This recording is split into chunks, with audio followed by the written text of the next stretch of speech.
샬롬. 오늘도 주님의 은혜와 평강이 여러분과 함께하기를 축복합니다.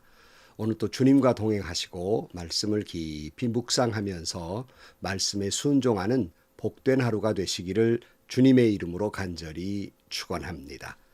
오늘 아침 하나님께서 우리에게 허락해 주신 말씀은 누가복음 11장 29절에서 36절 말씀입니다.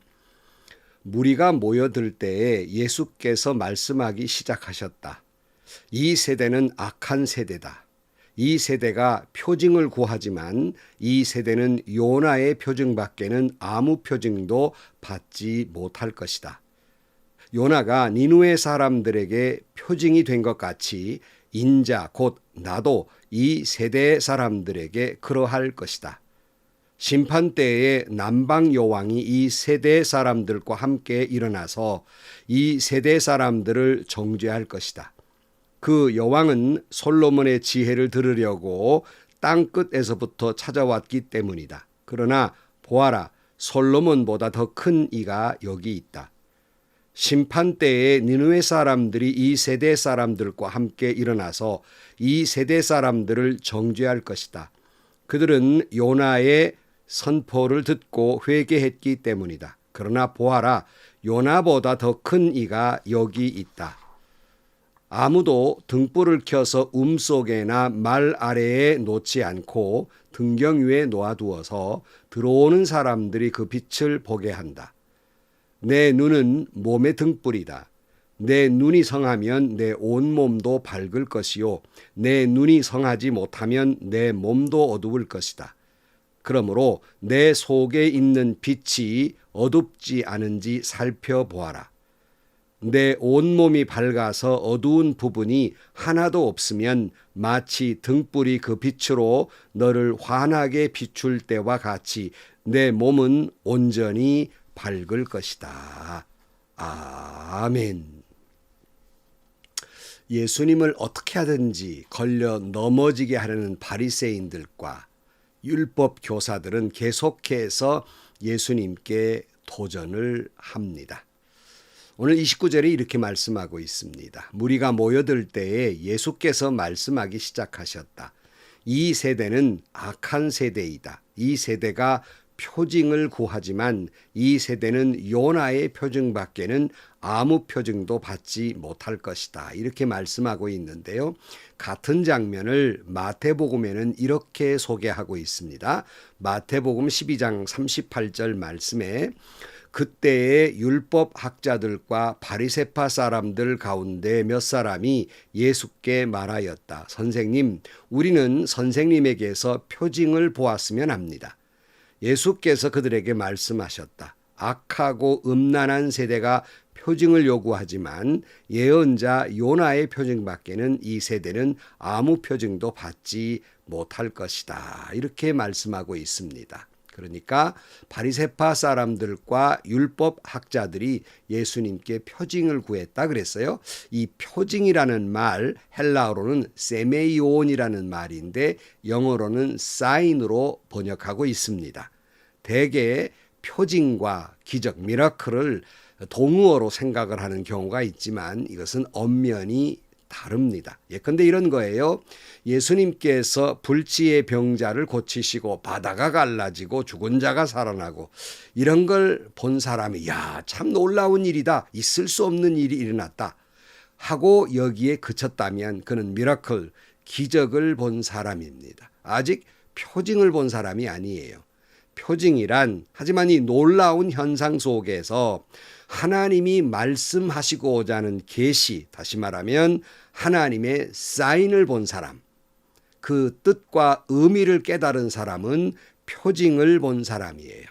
그러니까 믿음의 눈으로 보고 깨닫고 하나님의 사인을 깨닫는 것, 이거를 우리가 표징을 보았다 이렇게 말할 수 있습니다.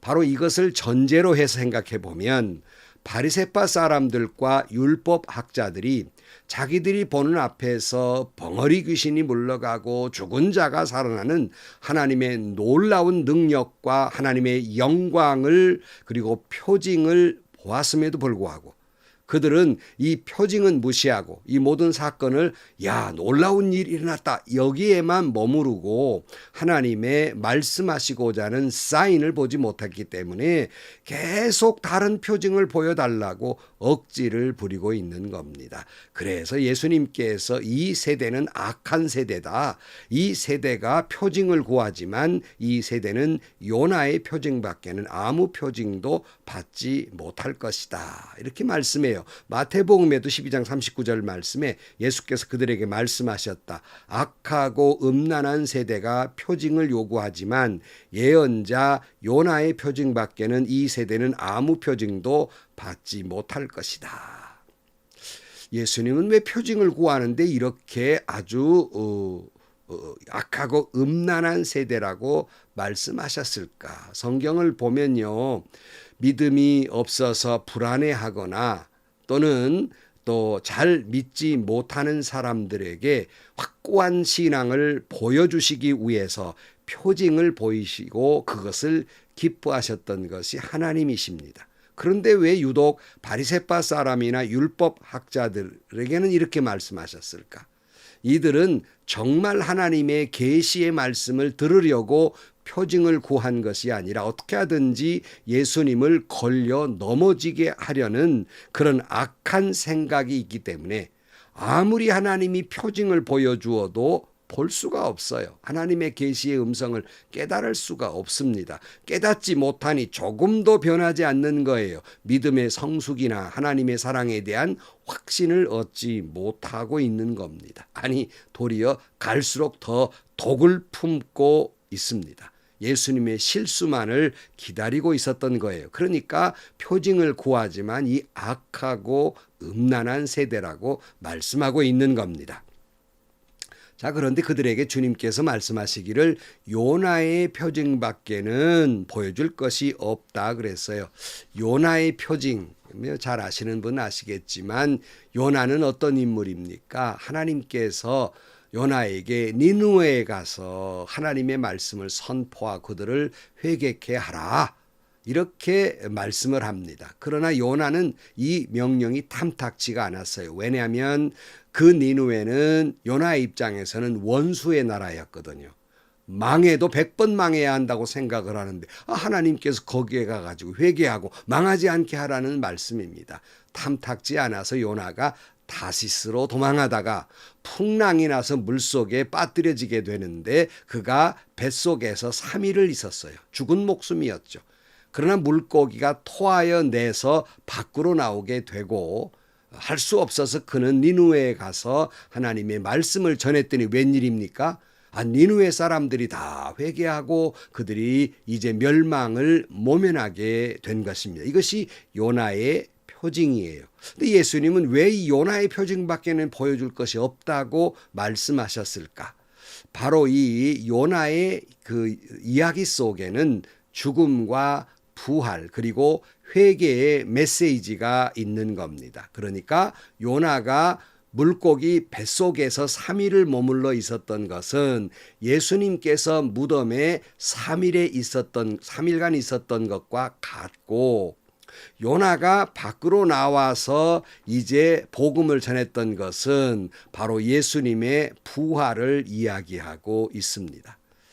이런 이야기가 있기 때문에 30절 요나가 니느웨에게 표징이 된 것 같이 그 다음 말씀은요, 잘 보시면 인자 곧 나도 이 세대 사람들에게 그러할 것이다, 이렇게 요나와 견주어 말씀하고 있고, 이 내용이 마태복음에는 마태복음 12장 40절 말씀에 요나가 사흘 낮 사흘 밤 동안을 큰 물고기 뱃속에 있었던 것 같이 인자도 사흘 낮과 사흘 밤 동안 땅 속에 있을 것이다. 자, 이제 우리가 알겠죠. 요나의 표징의 뜻이 무엇인지를 이렇게 말씀해요. 자, 그리고는 계속 우리가 보면 예수님이 오늘 본문에 계속 이렇게 말씀하십니다. 31절 말씀에 심판 때에 남방 여왕이 이 세대 사람들과 함께 일어나서 이 세대 사람들을 정죄할 것이다. 그 여왕은 솔로몬의 지혜를 들으려고 땅 끝부터 찾아왔기 때문이다. 그러나 보아라, 솔로몬보다 더 큰 이가 여기 있다. 심판 때에 니느웨 사람들이 이 세대 사람들과 함께 일어나서 이 세대 사람들을 정죄할 것이다. 그들은 요나의 선포를 듣고 회개했기 때문이다. 그러나 보아라, 요나보다 더 큰 이가 여기 있다 그랬어요. 여러분, 남방 요왕이 솔로몬에게 지혜를 구했잖아요. 하나님의 그 메시지, 그 뜻을 구했단 말이에요. 근데 그러지 못한 이 세대, 그가 와서 이 세대를 심판할 거라는 거예요. 또 요나가 니느웨를 회개시켰는데 이 예수님께서 이 땅에 오셔서 회개하라고 말씀하시는데 회개하지 않으면 바로 그들이 찾아와서 이제 정죄할 것이라는 말입니다. 바로 예수님 자신을 말씀하고 있는 거예요. 이보다 더 큰 이가 있다. 솔로몬보다 더 큰 이, 요나보다 더 큰 이 예수님을 말씀하고 있는 겁니다. 자, 요나가 니느웨에 가서 회개하라고 외친 것은 바로 예수님이 세상을 향하여 회개하라 그리고 구원을 받으라고 외친 것과 같은 모습입니다. 사랑하는 성도 여러분, 요나의 외침을 듣고 니느웨가 회개한 것처럼 오직 예수 그리스도의 말씀을 듣고 회개하고 구원을 받아야 합니다. 남방 여왕이 솔로몬에게 지혜를 간절히 구했던 것처럼 예수님의 말씀을 통해서 진정한 지혜를 듣고 말씀에 따라서 살아야 하는 것이 옳시다. 자, 그래서 이런 말씀을 하시면서 예수님이 그러니까 이 땅에 이 구원하시기 위해서 이 땅에 오셔서 생명의 빛으로 온 것이에요. 그래서 예수님은 이 땅에 빛으로 오셨다고 요한복음 1장 1절 이하에 보면 태초에 말씀이 계셨다. 그 말씀은 하나님과 함께 계셨다. 그 말씀은 하나님이셨다. 그는 태초에 하나님과 함께 계셨다. 모든 것이 그로 말미암아 창조되었으니 그가 없이 창된 것은 하나도 없다. 창된 것은 또는 그의 안에서 창된 것은 생명이었으니 그에게서 생명을 얻었으니 그 생명은 사람의 빛이었다. 그 빛이 어둠 속에서 비치니 어둠이 그 빛을 이기지 못하였다. 이렇게 말씀하면서 예수님을 생명의 빛에 말씀하고 있고요. 이 말씀을 고린도후서 4장 6절 말씀에 보면 어둠 속에 빛이 비쳐라 하고 말씀하신 하나님께서 우리 마음 속을 비추셔서 예수 그리스도의 얼굴에 나타난 하나님의 영광을 아는 지식의 빛을 우리에게 주셨습니다. 그랬어요. 여러분, 이 당시에 유대인들의 생각은 눈을 통해서 빛이 들어와서 온몸을 밝힌다고 생각을 했어요. 마치 등불이 집안 모두를 밝히는 것처럼 우리의 눈으로 빛이 들어와서 온 몸에 그 빛이 전달된다. 이렇게 생각했어요. 그러니까 눈은 몸 밖으로부터 내 몸 안에 빛을 받아들이는 기관이라고 생각했던 것입니다. 왜 이 말씀을 뜬금없이 말씀을 하냐면 그 다음 절에 예수님이 빛에 대한 말씀을 하고 계시기 때문이에요. 33절 말씀에 보면 아무도 등불을 켜서 속에나 말 아래 놓지 않고 등경 위에 놓아두어서 들어오는 사람들이 그 빛을 보게 한다. 내 눈은 몸의 등불이다. 내 눈이 성하면 내 온몸도 밝을 것이요 내 눈이 성하지 못하면 내 몸도 어두울 것이다 그랬어요. 빛으로 오신 예수님께서 죄악으로 어두워진 이 세상을 요나가 니느웨에 가서 회개를 외친 것처럼 생명의 말씀을 외침으로 말미암아 생명의 빛을 밝게 비추어서 죄악의 어두움, 죽음의 어두움을 물리치게 하시고 그들을 구원하시기 위해서 이 땅에 빛으로 오신 것입니다. 그러므로 오늘 본문 말씀에 보면 빛으로 오신 예수님을 아까 눈으로 통해서 온몸으로 들어온다고 생각한다 했잖아요. 그러니까 빛으로 오신 예수님께서 내 안에 들어오셔서 내 온 몸에 그 빛이 가득한지 보아라. 살펴보아라고 말씀해요. 35절에 그러므로 내 속에 있는 빛이 어둡지 않은지 살펴보아라. 내 온 몸이 밝아서 어두운 부분이 하나도 없으면 마치 등불이 그 빛으로 너를 환하게 비출 때와 같이 내 몸은 온전히 밝을 것이다 그랬어요. 여러분의 눈은 예수 그리스도의 빛을 한껏 맞아들이는 영적인 시력에는 이상이 없습니까? 바리새파 사람들과 율법 학자들처럼 귀한 말씀을 보고 이 놀라운 표징을 보고도 여전히 다른 표징을 구하는 영적 맹인은 아닙니까? 요한복음 1장 9절 말씀에 참 빛이 있었다. 그 빛이 세상에 와서 모든 사람을 비추고 있다. 그는 세상에 계셨다. 세상이 그로 말미암아 생겨났는데도 세상은 그를 알아보지 못하였다. 그가 자기 땅에 오셨으나 그의 백성은 그를 맞아들이지 않았다. 그러나 그를 맞아들인 사람 곧 그 이름을 믿는 사람들에게는 하나님의 자녀가 되는 특권을 주셨다. 이렇게 말씀해요. 그러니까 생명의 빛으로 오신 예수님을 사람들은 알아보지 못하고 맞아들이지 아니한 것입니다. 온 세상이 예수 그리스도의 십자가의 생명의 빛으로 충만하게 되기를 주의 이름으로 축원합니다. 사람들의 마음속에 영혼 깊은 곳에 예수님의 생명의 빛이 흘러들어가서 그들 속에 그리스도의 생명으로 가득 차게 되기를 주의 이름으로 축원합니다. 결론으로 말씀드립니다. 여러분은 지금 무슨 표징을 보고 싶어 하십니까? 의심과 회의와 불신앙으로 아직도 바리새파 사람이나 율법 학자들처럼 또 다른 표징을 구하고 계십니까? 요나의 표징처럼 예수님께서는 우리에게 예수 그리스도의 십자가의 표징 이외에는 다른 표징이 없다고 말씀하고 있는 겁니다. 오직 예수 그리스도의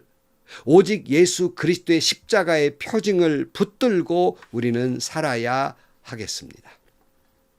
이 예수 그리스도, 여러분은 진정으로 이 예수 그리스도를 온몸으로 가득히 받아들이고 있습니까? 따뜻한 봄날 방 안 깊이 들어오는 햇빛을 맞이하듯이 예수님의 생명의 빛을 가득히 맞아들이고 있습니까? 깊은 산속에 들어가서 맑은 공기를 폐 속 깊은 곳에 들이마시듯이 예수 그리스도의 생명의 빛이 여러분의 영혼 깊은 속에 충만하게 되기를 주의 이름으로 축복합니다. 여러분의 영혼 깊은 곳에 있는 모든 어두움은 물러가고 여러분의 그 영혼 구석구석에, 여러분의 온몸 구석구석에, 여러분의 삶 속에, 여러분의 인격 구석구석에 예수 그리스도의 생명의 빛으로 충만하게 되기를 주의 이름으로 축원합니다. 봄이 오면 빛이 비추어서 언 땅이 녹는 것처럼 여러분에게 생명의 빛이 비추어서 언 땅을 녹이고 새로운 생명의 새싹을 움트게 하듯이 여러분들의 얼어붙어 있는 마음을 녹이고 여러분 안에 영원한 생명의 싹이 돋아나게 되기를 주의 이름으로 간절히 축원합니다. 기도하시겠습니다. 하나님, 우리는 아직도 바리새파 사람의 율법 학자들처럼 뭔가 색다른 표징이 없나를 찾고 있습니다. 오직 예수 그리스도 십자가의 표징, 이보다 더 귀한 하나님의 표징이 어디 있겠습니까? 오직 예수 그리스도의 십자가만을 바라보면서 생명의 빛으로 오신 예수 그리스도를 내 영혼 깊은 곳에 받아들임으로 말미암아 내 속에 있는 모든 어두움을 다 물리치고 그리스도의 생명으로 가득 찬 인생을 살아가게 하여 주옵소서. 예수님의 이름으로 기도하옵나이다. 아멘. 여러분, 그리스도의 십자가는 하나님이 우리를 얼마나 사랑하는지 증거하고 있습니다. 표징이에요. 구원의 표징입니다. 오직 예수 그리스도의 십자가를 붙들고 살아가시기를 축복합니다. 봄볕에 새싹이 움트는 것처럼 예수 그리스도의 생명의 빛이 여러분 영혼 깊은 곳에 흘러들어가 여러분 안에 있는 온갖 죄악의 어두움, 죽음의 어두운 그림자를 다 물리치고 봄볕에 새싹이 움터나오는 것처럼 생명의 싹이 움터나오고 일평생 그리스도의 생명의 빛으로 충만한 인생을 살아가는 여러분들이 되시기를 주의 이름으로 축원합니다. 모두 행복하시고요. 좋은 일이 가득한 하루가 되시기를 주님의 이름으로 간절히 축원합니다.